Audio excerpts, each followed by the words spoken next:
ایک سنگر گزرے ہیں پیچھے کچھ وقت میں، ان کا مرڈر ہوا 1 سال پہلے، سدھو موسے والا. کیا آپ نے ان کے گانے سنے؟ کس طرح کے گانے آپ کو ان کے لگتے تھے، یا کچھ آپ ان کی میوزک کے متعلق کچھ کہنا چاہتے ہیں؟ اوبویسلی کسی کا نام اگر ہوتا ہے تو کچھ تو کام ہوگا، ایسے نام نہیں ہوتا. نینا لگے گی برسات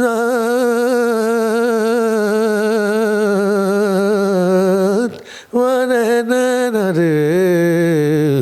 جب اللہ نے کہا کہ دنیا بن جائے تو وہ آواز سر میں تھی، اور دیکھیے جب دنیا نے تباہ ہونا تو سور پھونکا جائے گا، وہ بسورا ہے. کیونکہ جب بھی کوئی چیز آپ بناتے ہیں تو بڑی محبت سے بناتے ہیں، جب توڑتے ہیں تو پھر غصے میں توڑتے ہیں. سور پھونکا جائے گا اس کے بارے میں یہ کہ اس کی آواز سنی نہیں جائے گی، کان پھٹ جائیں گے. تو یہ دیکھیے سریلا پن اور بسورا پن پیدا ہو گیا، خدا نے پیدا کیا.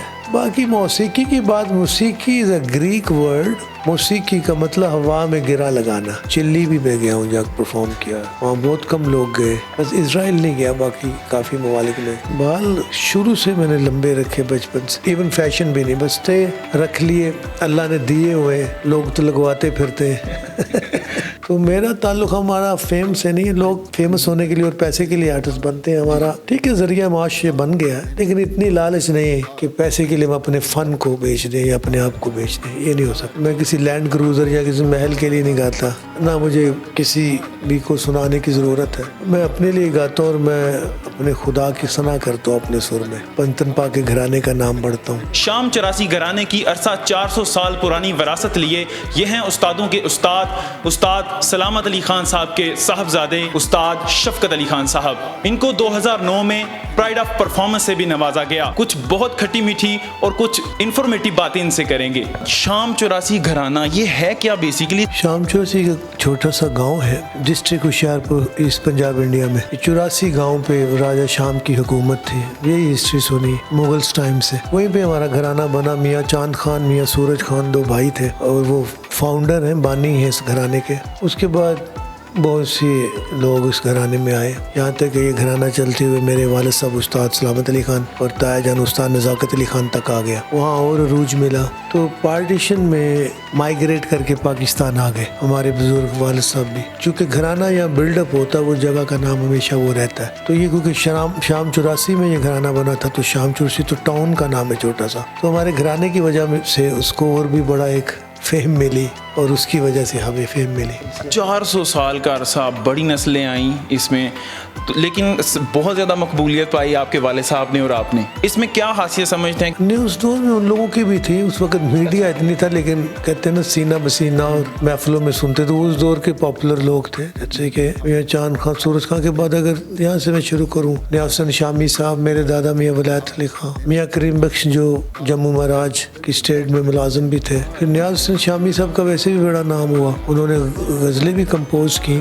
مہدی صاحب کو گوایا انہوں نے. گلوں میں رنگ بھرے، پتا پتا بوٹا بوٹا، بہت بڑا نام. اس کے علاوہ استاد تصدق علی خان میرے چاچا، انہوں نے کلاسیکل بھی گایا، کمپوزیشنز بڑی کی، اور بڑے آرٹسٹوں کو انہوں نے پروموٹ کیا، جس میں ساڈا دل توڑ کے، تانگا والے نین کر، گوریے میں جانا پردیش، جاوے پردیس، یہ سب ان کے گیت ہیں. اس طرح آئے گا قرار مجھے. بڑے آرٹسٹوں کو نام دیا انہوں نے. ذاکر علی خان صاحب، اختر علی خان صاحب میرے چاچا.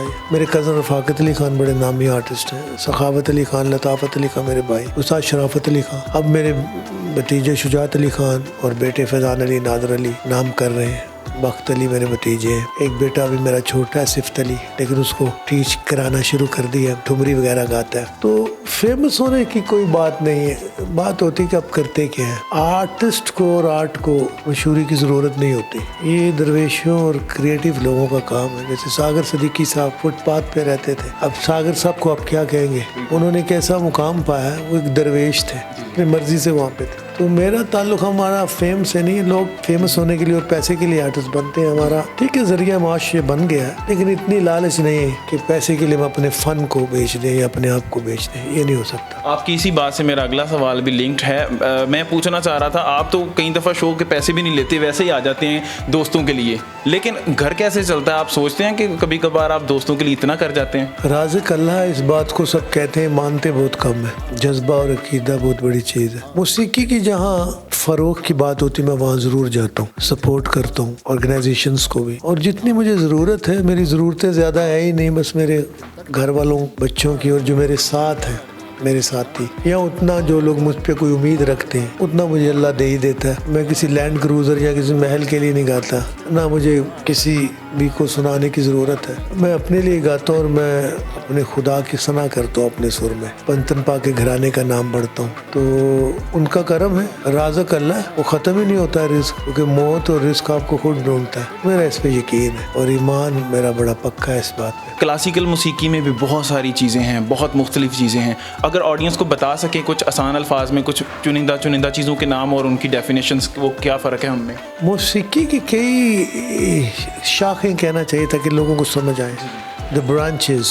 دھرپت گائکی, وہ بھی راگ ہوتا ہے, یہ نام ہے, لوگ ڈر جاتے ہیں کہ دھرپت کیا ہے. راگ پھر خیال, بات ایک ہی ہے. خیال کا مطلب امیجینیشن. دھرپت کے سٹائل گائکی کا جو ہے وہ ایک بہت ٹیکنیکلی بڑا رچ ہے اور فکس اسٹرکچر ہے, اس کو بڑا سوج کے ساتھ گانا پڑتا. خیال اس کے آگے تھوڑا ماڈرن ہے اس دور میں, لیکن یہ کہ اس میں تھوڑی ویریشن بھی ہوتی ہے. پھر ٹھمری آ گئی, دادرا, کافی ذرا جیسے بلے شاہ نے لکھی, خواجہ فرید صاحب نے لکھی, بابا بلے شاہ سرکار نے, شاہ حسین صاحب نے, اس کو راگوں میں گایا جاتا وہ کافی. پھر غزل, گیت, پاپ میوزک, ریپ میوزک, یہ ساری برانچ. کتنے نام ہیں لیکن پوری دنیا 12 سروں پہ چل رہی ہے. سر ایک ہے, ایکسنٹ بدلتا ہے. پوری دنیا کے سر 12 ہیں. کومل تیور اس کو بولتے ہیں, شارپ اینڈ فلیٹ نوٹ. اللہ نے جیسے جوڑے بنائے ہر چیز کا, سروں کا بھی جوڑا ہے. سا اور پنچم کا سر جو پا کا سر ہے یہ ایک ہے, باقی سارے 12 سر جوڑے. نکھاد 2 ہے, دیوت 2 ہے, مدم 2 ہے, گندھار 2, رکھب 2. اس کو کومل رکھب, تیور رکھب, کومل گندھار, تیور گندھار ایسے بولتے ہیں. ایسے سانی سانی سادا سادا سا پا سا ما سا ما سا گے سا گے سا رے سا رے سا سا.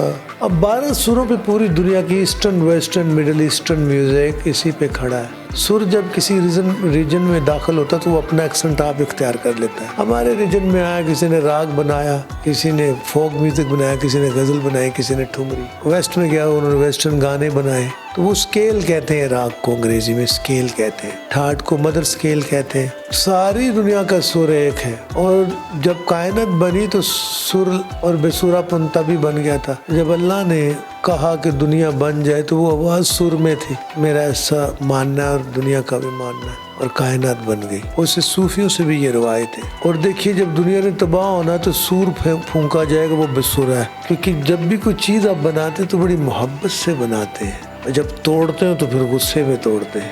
سور پھونکا جائے گا اس کے بارے میں یہ کہ اس کی آواز سنی نہیں جائے گی, کان پھٹ جائیں گے. تو یہ دیکھیے سریلا پن اور بسورا پن پیدا ہو گیا ہے, خدا نے پیدا کیا ہے. باقی موسیقی کی بات, موسیقی از اے گریک ورڈ. موسیقی کا مطلب ہوا میں گرا لگانا. سر نظر نہیں آتا, محسوس ہوتا ہے. اس طرح آپ کے ارد گرد بہت سی چیزیں جو آپ کو ماننی پڑیں گی, نظر نہیں آتی لیکن ہوتی ہیں. ہوا بھی ہے, کبھی کبھی آپ کے گوس بمپ ہو جاتے ہیں, کوئی ایسی چیز آپ کے قریب سے گزر جاتی ہے. تو دنیا میں ضروری نہیں جو آپ کو دکھتا نہیں وہ ہو نا. سر ہے اور سریلا پن بھی ہے دنیا میں. تو لے سر, کائنات لے پہ کھڑی ہے. اگر بتال ہوگی تو زلزلہ آ جاتا ہے, تباہی ہو جاتی ہے. So I mean rhythm and the melody is built when the universe was created by God. جیسے اللہ تعالیٰ نے قرآن میں فرمایا کہ ہر چیز اپنے مدار میں چلتی ہے, یہ وہی چیز ہے. یہ لے ہے, مدار ہی ہے نا لے کاری. جب تھوڑی لے کم زیادہ ہو تو بےتال ہو جاتا ہے, اس وقت سب کچھ ہل جاتا ہے. اچھا خان صاحب, ابھی آپ پہ آتے ہیں کہ آپ کی شخصیت میں آپ کے بال بہت خاص ہیں. یہ کسی نے خاص رکھوائے تھے کہہ کے, یا پھر آپ نے خود اپنے شوق سے رکھے تھے؟ نہیں, بس بال شروع سے میں نے لمبے رکھے بچپن سے. اس کے پیچھے کوئی ایسی بات نہیں, ایون فیشن بھی نہیں, بس تھے رکھ لیے, اللہ نے دیے ہوئے. لوگ تو لگواتے پھرتے ہیں, مجھے دیے تو بس میں نے شروع سے. میں زیادہ سٹائل بدلتا ہی نہیں, ساری دنیا کو پتہ ہے. یا ہیٹ پہنتا ہوں یا بال میرے لمبے ہیں جب گاتا ہوں, تو کوئی اس کے پیچھے ایسا نہیں ہے. بس I think it's a sign میرا ایک بن چکا ہوا. But I was not adopting the style of anybody, but it was my own. I always had a long hair. لیکن آپ نے اڈاپٹ نہیں کیا, لیکن آپ سے بہت لوگوں نے دیکھ کے رکھ لیے بال. I don't know, ان کی مرضی ہے. میں یہ نہیں کہہ سکتا کہ شاید مجھے دیکھ کے رکھے, لیکن آج کل تو لمبے بالوں کا کافی رواج ہے, اور آپ سے محبت کا بھی. اچھا, اس میں ایک اور چیز ہے, آپ دنیا کے بیشتر ممالک میں گا چکے ہیں, پرفارم کر چکے ہیں. ایسا کچھ ہے کہ آپ کے پاس ابھی کچھ یاد میں ہو کہ کتنے ممالک میں ابھی تک گا چکے ہیں, کچھ گنتی میں بتا؟ جہاں موسیقی سنی جاتی ہے